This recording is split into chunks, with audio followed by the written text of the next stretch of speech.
Ohayo gozaimasu. Good morning, everyone. A few days ago, I left Tokyo, and it is great to be back in America. It's been almost a year since I've been in a room filled with native English speakers. But then again, we are in Boston, so English speakers may not be entirely accurate. Thank you all for being here. Thank you, Al and Ken. Thank you to all the members of the Profile and Courage Selection Committee, who I serve with, and all the members of the board that are here today. And thank you to the Kennedy Library staff for your work day in and day out. This is such a strong institution because your work has made it so.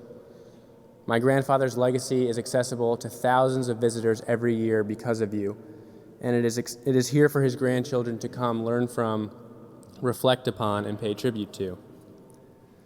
Last year, I stood before you all at this ceremony, a very naive college student, just days away from graduating, and none of you warned me about life after school. Soon after, I moved out of the United States to Japan, where, as Al said, I have been living and working since. I learned a lot about Japan, but the most important thing I learned was about my own country. It's something that I've been told all my life, but that I never fully grasped. I saw how people around the world see America, a beacon of opportunity, a shining light of hope in a world of uncertainty. America's historic role has been just that. America, as President Kennedy once described it, has always been a lantern in the dark for those who love freedom but are persecuted in misery or in need. Governor Dannel Malloy upheld this American promise when he welcomed a family of Syrian refugees into his state after they'd been turned away by another. We're so happy that the courageous family joins us here today. Please give them a round of applause.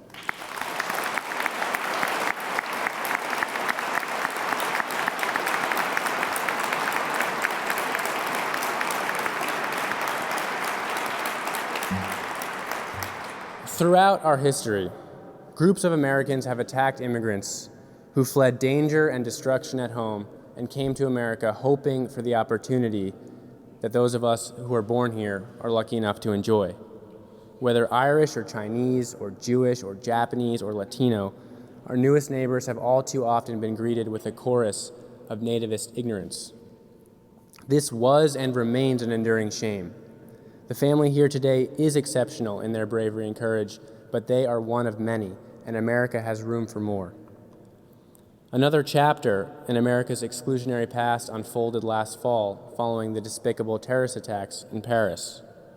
Half of U.S. governors, numerous leading presidential candidates, and countless others across our country called for a ban on any and all Syrian refugees. Hateful xenophobic rhetoric made its way into the mainstream, and quickly anti-Muslim sentiment became too popular.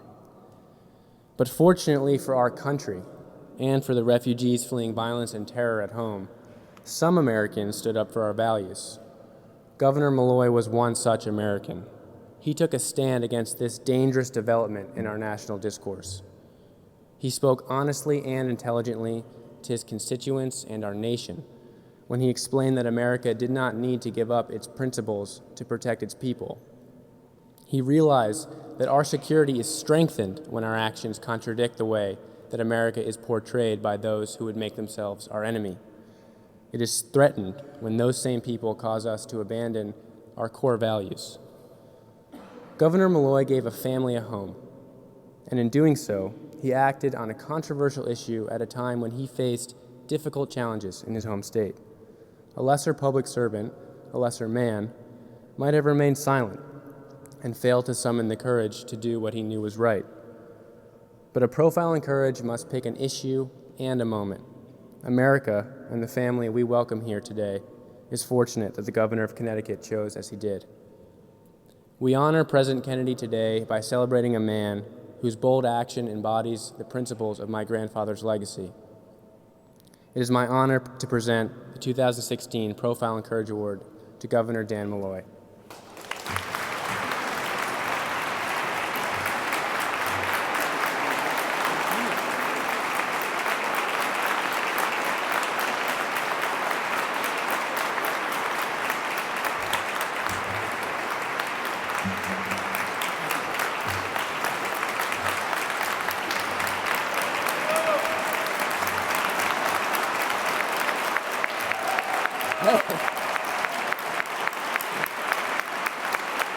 Please.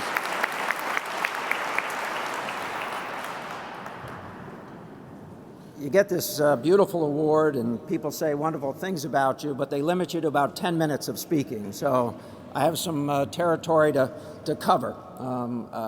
And I can't look at my wife because I'll start crying.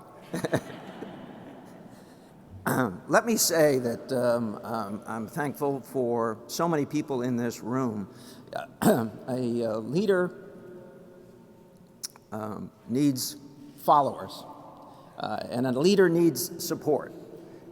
And I have been blessed throughout my career to have a wonderful, supportive wife and children and people who have worked for me. And so I'm so deeply appreciative to receive this award, not simply for the work that I've done, but that we collectively on the Malloy team over the years, as it has evolved, have done time and time again. So I want to thank all of you who are here, so many of you.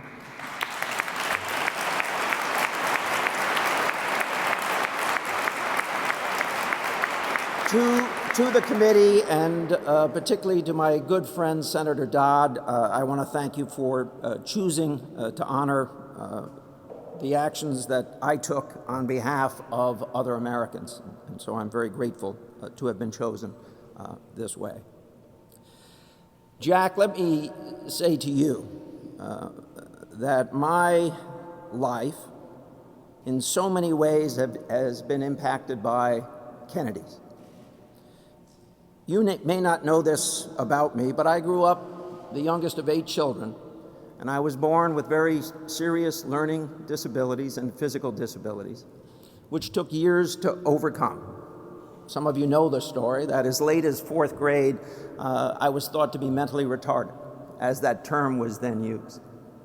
And of course, your family has stood up for those individuals so identified. My mother knew that I had some talent, and she had a belief that I would overcome those disabilities. But she also wanted to send me in a direction. And it was one that played perhaps upon one of my talents, which was to lead. And as inspiration, my mother would refer to great leaders. Although she was Irish, she thought Winston Churchill was a great leader. And she certainly talked about other presidents. But in our Irish Catholic family, we had a special place in our heart for the first Irish Catholic president, your grandfather. In his words, so many words, he inspired us as Americans, even those words which I subsequently read after his death. He continues to inspire me. His clarion call, a reminder that we shouldn't ask for ourselves, but rather should ask for others, contained in his inaugural address, resonates with all Americans to this day. In fact, we frequently remember that we shouldn't ask for ourselves, we should ask for our nation. But what we frequently forget is the president also said, then we should ask what we can do for the rest of the world. America has to be that shining place, that special place, that will never, ever fail to lead as it must. We are a land of immigrants, your grandfather wrote in one of his books. That's who we are. That's what we are.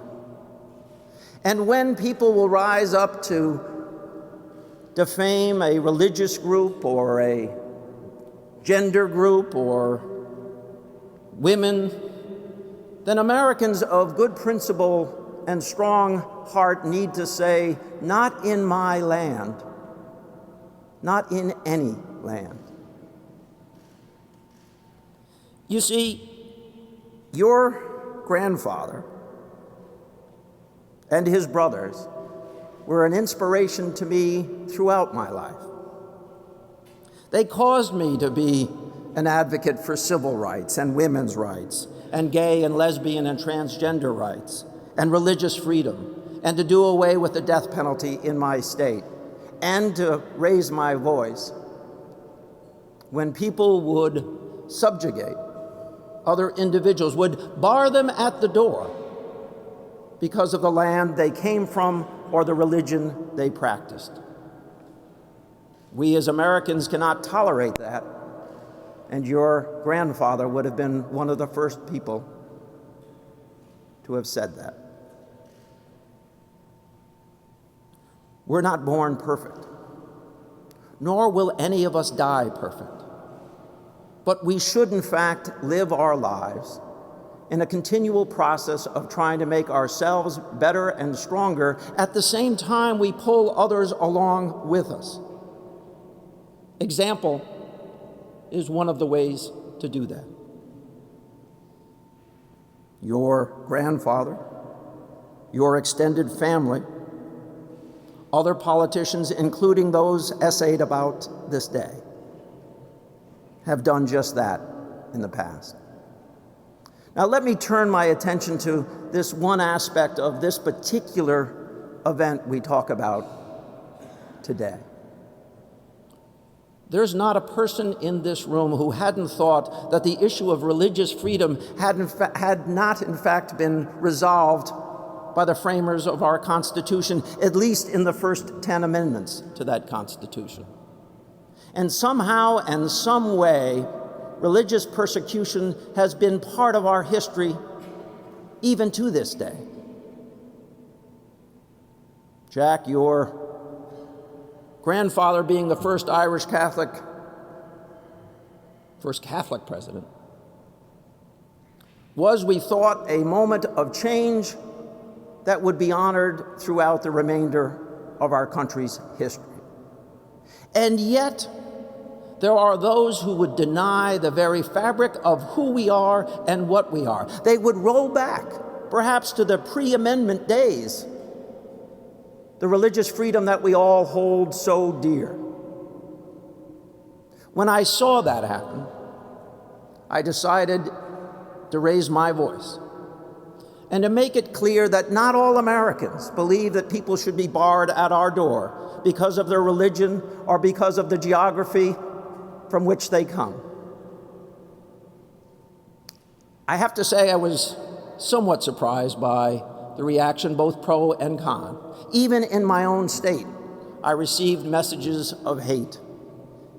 I didn't think about that when I said those words, when I said that we would welcome and honor our commitments. But yes, it happened.